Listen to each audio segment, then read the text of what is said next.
Hello guys! Hello! Scorpio, welcome dito sa aking channel, Kapalaran 888 Scorpio.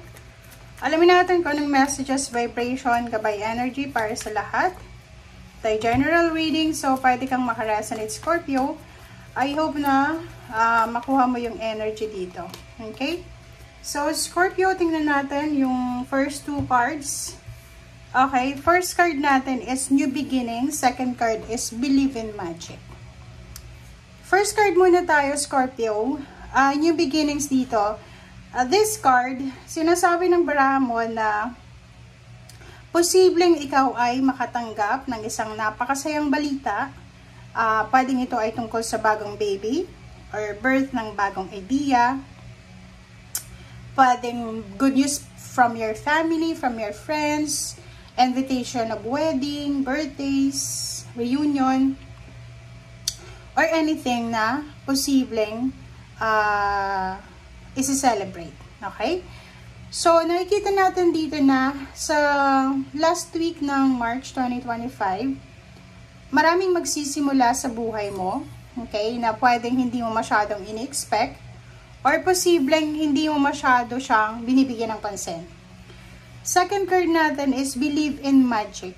Believe in Magic, sinasabi ng baraha sa'yo na yun na nga, maraming mangyayaring pagsisimula sa linggong ito. Siguro yung iba sa inyo hindi na masyadong naniniwala sa milagro, sorpresa, parang ganon. But this card, sinasabi sa'yo, Scorpio, na magtiwala ka sa magic. Okay? Buksan mo ang mata mo and tingnan mo sa kapaligiran. Maraming milagro dyan, maraming mga unexpected na nangyayari sa paligid natin na pwede nating sabihin na God is really good, God is merciful, and life talaga is full of surprises. Diba? Okay.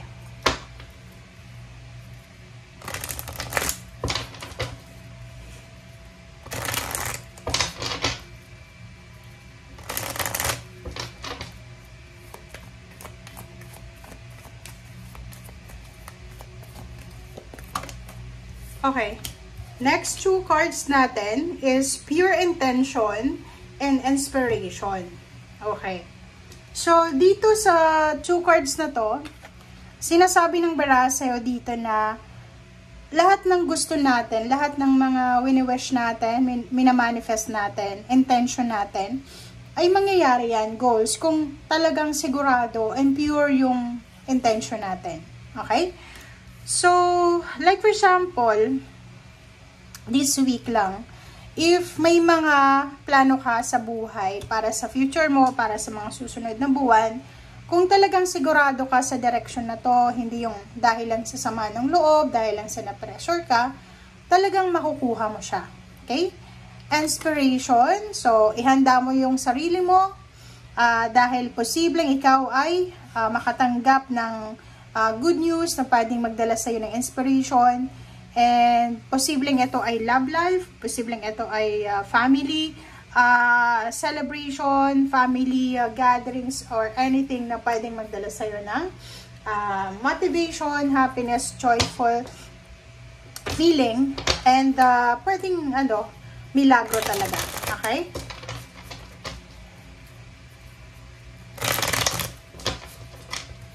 Scorpio.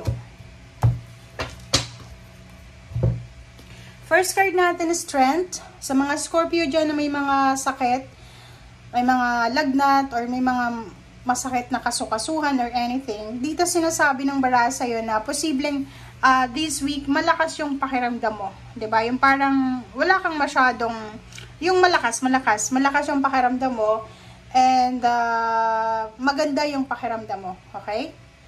Next is Five of Swords. Nakikita din natin dito na mayroon ka sa linggong ito, Scorpio, na kailangan na kalimutan, kailangan na i-give up, kailangan na alisin sa sarili mo, or pwedeng sabihin na natin health. Sinasabi ng baraha na kung gusto natin na maging healthy tayo, maging strong tayo, make sure, Scorpio, na tama yung ginagawa natin, mga healthy regimen or lifestyle, parang ganun. Next card natin is Six of Swords. Scorpio, may mga Possible good news about travel, relocation, movement, change of job, change of work, business, change of mindset, change of plan. And nakikita natin yung recognition, yung rewards, awards, ano pa ba? Pwedeng tataas yung sweldo, tataas yung posisyon sa trabaho, or anything. Next card is King of Coins. Nakikita natin yung iba sa inyo dyan, na posibleng sa linggong ito ay makahawak kayo ng pera. Malaking halagang pera, pwedeng may magpautang, pwedeng may magbayad sa utang, pwedeng merong payments, bonuses, payouts, or talagang may papasok na lump sum of money. 9 of Coins, so yung perang ito na sinasabi dito na pwedeng papasok sa'yo, ay posibleng siya yung fulfillment of your wishes. Diba yung parang pinagpipray na, Lord, sana bago matapos yung March, dumating na yung perang ito. So, dito siya, papasok. So, dito sinasabi na posibleng may papasok na pera, and ang perang ito ay makakatulong sa'yo sa kung ano man na kailangan mo sa ngayon. Eight of Swords, sinasabi ng barahan na kung may mga utang ka, problema sa pera, nahihirapan kang i-manage yung salapi mo, this week sinasabi ng barahan na medyo hindi tight, hindi masyadong mahigpit yung usaping pera sa linggong ito. Next card is Five of Cups. Sa relationship, nakikita ko masyado kang nag-aalala, nai-stress ka. Kung may ka-live-in partner ka, may asawa ka, boyfriend, girlfriend, nai-stress ka dahil sa pera. Nakikita ko sa relationship, parang kung ikaw ay panganay, magulang, or ano man ang status mo sa pamilya or sa relationship, nakikita ko na parang masyado kang pagod na pagod sa dami-dami ng obligation. Ang dami mong obligasyon, marami kang iniisip, marami kang obligasyon, duties and responsibilities na kailangan ayusin. So, nakikita ko sa'yo dito na this week din, Scorpio, makakaramdam ka ng pagod. Siyempre, sino ba naman ang hindi mapapagod, di ba? So, this week, kailangan mong kalmahin ang iyong sarili, King of Cups. Kalmahin natin ang ating emosyon. Huwag tayong magpadalos-dalos. Huwag tayong masyadong mabilis gumawa ng aksyon. And sinasabi dyan ng bara sa'yo, kung pagod ka, magpahinga ka. Okay? Kung pakiramdam mo exhausted, drain na yung energy mo, magpahinga ka. And yung King of Cups dyan, sinasabi ng King of Cups dyan na as much as possible, kalma lang. Kailangan